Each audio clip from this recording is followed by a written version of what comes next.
शुभेंदु अधिकारी के साथ शंकर घोष जो एमएलए हैं वो भी गए थे। दो नेताओं को जाने की इजाजत थी और हमारे दो सहयोगी इस वक्त ग्राउंड जीरो से हमारे साथ हैं। श्वेता और प्रियंका हमारे साथ जुड़ गई हैं। श्वेता, सबसे पहले आपके पास आना चाहेंगे। जैसा कि हमने देखा था शुभेंदु अधिकारी और शंकर घोष पहुंचे थे, क्या कुछ हुआ है, किस तरह की चर्चा हुई है, क्या अब वो लोग वहां से निकल रहे हैं, क्या चल रहा है फिलहाल ग्राउंड पर? देखिए, इस वक्त मैं आपको बता दूं, जो शुभेंदु अधिकारी हैं वो अभी भी गांव-गांव जाकर के जो पीड़ित हैं उनसे बातचीत कर रहे हैं, क्योंकि यहाँ मामला संदेशखाली में सिर्फ एक नहीं है। यहाँ पर यौन उत्पीड़न का मामला है, जमीन हथियाने का मामला है, जान से मारने की धमकी देने का मामला है, और ये इस तरह के बहुत सारे केसेस हैं जहाँ इस पूरे के पूरे गाँव को अगर देखें तो यहाँ सिर्फ और सिर्फ पीड़ित है। वो पीड़ित जो अत्याचार झेलते रहे सालों साल। शाहजहां शेख जो यहाँ पर आकर के इन लोगों को कैसे प्रताड़ित करता रहा, क्योंकि उसको ये पता था कि उसे अरेस्ट करने वाला कोई नहीं है, ममता बनर्जी उसके साथ है। यही वजह रही कि अभी तक वो अरेस्ट नहीं हुआ, उसके खिलाफ कोई भी कंप्लेन रजिस्टर नहीं की गई। संतू जो निर्दोष है, संतू जो अपना काम कर रहे थे, उनको कैसे अरेस्ट कर लिया गया। और इस कोर्ट में बस मैं अब थोड़ी देर में सुनवाई भी शुरू होगी संतू के केस को लेकर के। हम लगातार यहाँ पर मौजूद है, लेकिन बंगाल में किस तरह से अराजकता है उसकी तस्वीरें देखिए। शुभेंदु अधिकारी जो आज दूसरी जब एक तरह से कहें वो जाने की कोशिश कर रहे थे, तो हाईकोर्ट ने कहा था कि वो जा सकते हैं, लेकिन फिर भी उन्हें रोका गया। 144 लागू कर दी गई और इसके बाद फिर कोर्ट ने कहा कि शुभेंदु अधिकारी जा सकते हैं बिना कार्यकर्ताओं के, अपने एक एमएलए के साथ। यानी आप अंदाजा लगाइए कि ये राज्य, क्या ये कहे कि यहाँ की राज्य सरकार और प्रशासन जिसने सोच लिया है कि हम मानव अधिकारों का हनन करके रहेंगे, कोर्ट ने कहा नहीं, इस तरह से रोका नहीं जा सकता है। और इसके बाद शुभेंदु अधिकारी गए। ये साफ तौर पर दिखा रहा है कि कैसे ये सरकार अपनी फजीहत खुद करवा रही है। यहाँ तक कि हाई कोर्ट ने सरकार को भी लताड़ लगाई। उसने कहा कि 18 दिनों से ये शख्स फरार है, जिसकी वजह से कैसे एक जो स्थितियां बन गई हैं वो अब कैसे चिंताजनक स्थितियां बन गई हैं। इस बात का जिक्र किया गया है हाई कोर्ट की ओर से, कोलकाता हाई कोर्ट की ओर से, कि क्यों नहीं पुलिस ने अभी तक गिरफ्तारी की है। ये बहुत सारी ऐसी बातें हैं जो ममता बिल्कुल, और ये बहुत सारे ऐसे सवाल भी है श्वेता जहां ममता सरकार को अब जवाब देना चाहिए। और दूसरी तरफ यहाँ पर जो कोर्ट है, कोलकाता हाई कोर्ट, वो भी सख्त नजर आ रहा है। हमारे सहयोगी ने बात की है और क्या कुछ कहा शुभेंदु अधिकारी ने, आपको सुनवाते हैं।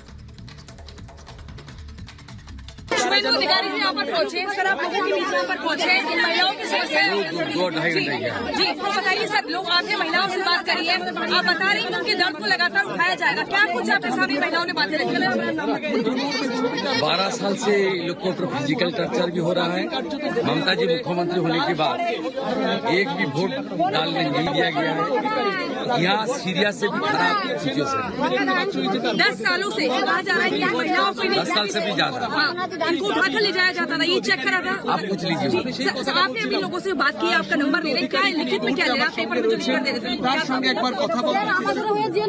इसको कानूनी कार्रवाई करने के लिए मैं सलाह दे रहा हूँ। सीबीआई ऑर्डर हो गया है, सीबीआई आएगा, ये लोग को प्रोटेक्शन मिलेगा और गुंडा को जेल जाना पड़ेगा। बीजेपी की तरफ से आगे क्या कोशिश रहेगी? ये लोग का पूरा भरोसा मोदी जी के ऊपर है। ये लोग का साथ बीजेपी है, ये लोग भी बीजेपी को ये महिलाएं जो अपना दर्द को बयां कर रही हैं, उनके सामने रो रही हैं, अपनी पीड़ा को व्यक्त कर रही हैं। बहुत सेमफुल। শুভেন্দুদা আমি একটাই প্রশ্ন ममता শুভেন্দুদা আমি একটাই প্রশ্ন করব আপনাকে। बड़ी विफलता दिखती है जो माँ माटी मानुष की राजनीति करती है। गुंडीराज, संरक्षण कौन दे रही है? तानाशाही। हाँ, शाहजहां शेख को संरक्षण कौन दे रहा है? शाहजहां साहब को चीफ जस्टिस थोड़ी देर पहले बताया सरेंडर करना पड़ेगा और केस में सीबीआई ईडी को टैग कर दिया। आपको लगता है अभी जस्टिस मिलेगा। पुलिस का संरक्षण में शाहजहां है। क्यों? वो टीएमसी का वोट लुटेरा है और टीएमसी को रुपया सप्लाई करता है। अभी सीबीआई ईडी हो गया है, ये लोग का अंदर ही जाना पड़ेगा और एरिया में शांति भी आएगा। शाहजहां भी कैपिटल पनिशमेंट उनको मिलेगा। ये लिखा जा रहा है कि बंगाल में संदेशखाली जैसी बहुत सारी जगह है, क्या आप मानते हैं? बीजेपी मानती है, लोग मानते हैं? यस। फलता का हालत भी इस तरीके से है। बहुत सारे एरिया है इस तरीके से गुंडागर्दी चल।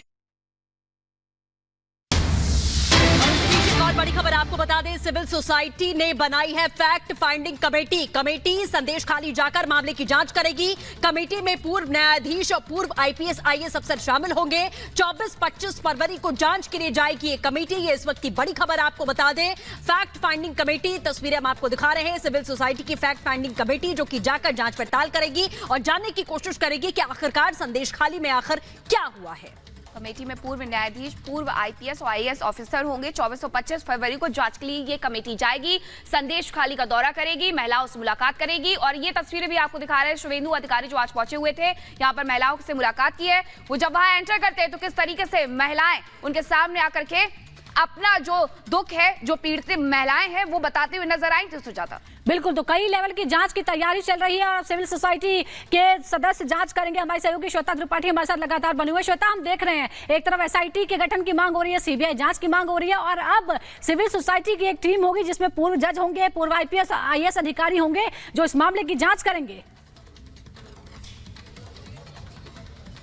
देखिए, यही बात तो जरूरी थी क्योंकि यहाँ के जो लोग हैं संदेश खाली के, वो ये कह रहे हैं कि हमें न्याय तभी मिलेगा जब इस राज्य से बाहर जा करके कोई एजेंसी वो जांच करे, वो ग्रुप ऑफ पीपल हो जो यहाँ के ना हो, तभी हमें एक तरह से न्याय मिल सकता है। यही वो मांग है जिसको उठाया जाता रहा है। यहाँ तक कि सुप्रीम कोर्ट में जो भी पीआईएल दाखिल की गई थी उसमें भी यही कहा गया था कि अगर संदेश खाली की महिलाओं को न्याय देना है तो फिर जांच बाहर से करानी होगी, क्योंकि यहाँ की जो जांच होगी उसमें बिल्कुल क्लियर है कि यहाँ से कुछ होगा नहीं। याद होगा आपको कि पश्चिम बंगाल में जो महिला आयोग की टीम जब यहाँ पर आई थी तो कैसे उसने क्लीन चिट दे दी थी। उन्होंने कहा था नहीं, ऐसा तो कुछ हुआ ही नहीं है। इसीलिए बहुत जरूरी है कि वो हकीकत जो सामने आ चुकी है, वो महिलाएं जो खुल करके सामने आ चुकी हैं, उनके साथ न्याय होना चाहिए। और न्याय तब होगा जब शाहजहां शेख की गिरफ्तारी होगी। शाहजहां शेख को गिरफ्तार करना पड़ेगा ममता सरकार को, भले ही वो जितनी भी कोशिशें कर ले शाहजहां शेख को बचाने की, लेकिन शाहजहां शेख को सरेंडर करना होगा। और यही इन लोगों की मांग थी कि अगर जांच निष्पक्ष होनी है तो बाहर की एजेंसियों से ये जांच कराई जाए। और जो सोर्सेज बता रहे हैं वो ये बता रहे हैं कि एनआईए भी इस केस को इन्वेस्टिगेट कर सकता है, लेकिन वहां के जो लोग हैं उनकी जो आवाज है वो दबनी नहीं चाहिए। उन लोगों का डर यही था कि अगर सब लोग चले गए एक वक्त के बाद हमारा क्या होगा। लेकिन अब जिस तरीके से कदम उठाए गए हैं वो ये बता रहे हैं कि अभी तक न्याय सहा गया, लेकिन अब वो दिन दूर नहीं है जब पूरी तरह से न्याय होगा इन महिलाओं के। बिल्कुल श्वेता, जरूरत इस बात की है कि जो न्याय की कहानी शुरू हुई है वो अंजाम तक पहुंचनी चाहिए और इंसाफ मिलना चाहिए। संदेश खाली में महिलाओं पर जिस तरह का अत्याचार हुआ है उस पर लगातार चर्चा हो रही है और हमारी सहयोगी प्रियंका भी ग्राउंड जीरो से हमारे साथ जुड़ी हुई है। प्रियंका, आपसे हम समझना चाहेंगे जो शुभेंदु अधिकारी और उनके साथी पहुंचे हुए हैं, उन्होंने उनके साथ कितनी महिलाएं उनसे बात करने के लिए सामने आई हैं, क्या कुछ चल रहा है फिलहाल यहाँ से आपसे समझना चाहेंगे।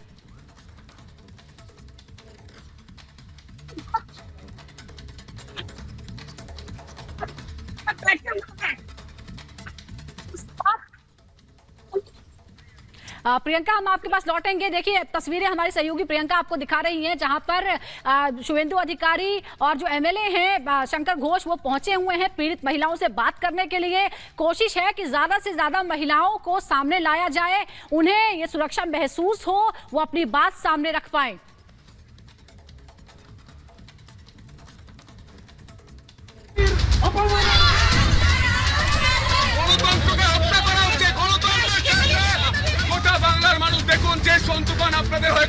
संदेश खाली की स्याह आप बीती से हटता पर्दा और इस पर्दे के पीछे संदेश खाली के गुनहगारों का बेनकाब होना।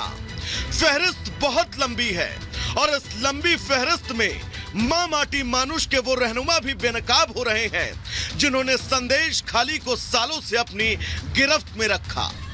सूती लिबास में लिपटी महिलाओं ने जब मीडिया से बात करना शुरू किया तो लगा मानो अभी भी लोकतंत्र संदेश खाली की सरहदों पर ही दम तोड़ दे रहा हो।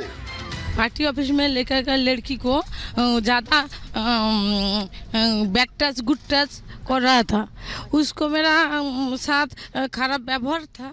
हर रात बुलाया जाता था, प्रत्येक रात में बोला था मीटिंग है। जो भी पार्टी ऑफिस में जाया था मीटिंग है ये उल्टा पल्टा सब कर रहा था लड़की के साथ। महिलाओं के उत्पीड़न और सरकार की तानाशाही को उजागर करने की खातिर रिपब्लिक नेटवर्क जब जमीन पर उतरा और तानाशाही के हर एक सच को आपके सामने रखने की शुरुआत की तो जो हुआ वो आपके सामने है। रिपब्लिक बांग्ला के जाबाज रिपोर्टर की गिरफ्तारी की ये तस्वीरें जो चीख कर ये कह रही हैं और सवाल पूछ रही हैं कि क्या संदेश खाली के सच को दिखाना गुनाह है? क्या गुनाह है शोषित पीड़ित महिलाओं की आवाज उठाना? क्या गुनाह है उस सच से पर्दा हटाना जिसके हटने से तमाम सरकार के नुमाइंदे कटघरे में खड़े हो जाएंगे। क्या गुनाह है उस चीख को देश के सामने लाकर उजागर कर देना जिसे सरकारी हाथों ने सालों से दबा कर रखा था? और अगर ये गुनाह है तो रिपब्लिक नेटवर्क इस गुनाह को करता रहेगा। कल एक पत्रकार, नेशनल चैनल का पत्रकार को भी अरेस्ट कर लिया। इसलिए आज हम लोग ब्लैक डे मना रहा है पूरा प्रदेश में। हम सब एमएलए लोग सब ब्लैक रिबन लेकर प्रोटेस्ट कर रहा है। एक कॉन्स्टिट्यूशन का 4th पिलर है। जिस तरीके से एक यंग जर्नलिस्ट काम करते हुए उसको अरेस्ट किया, जिस तरीके से उसका साथ दुर्व्यवहार किया गया है, कल रात को उनको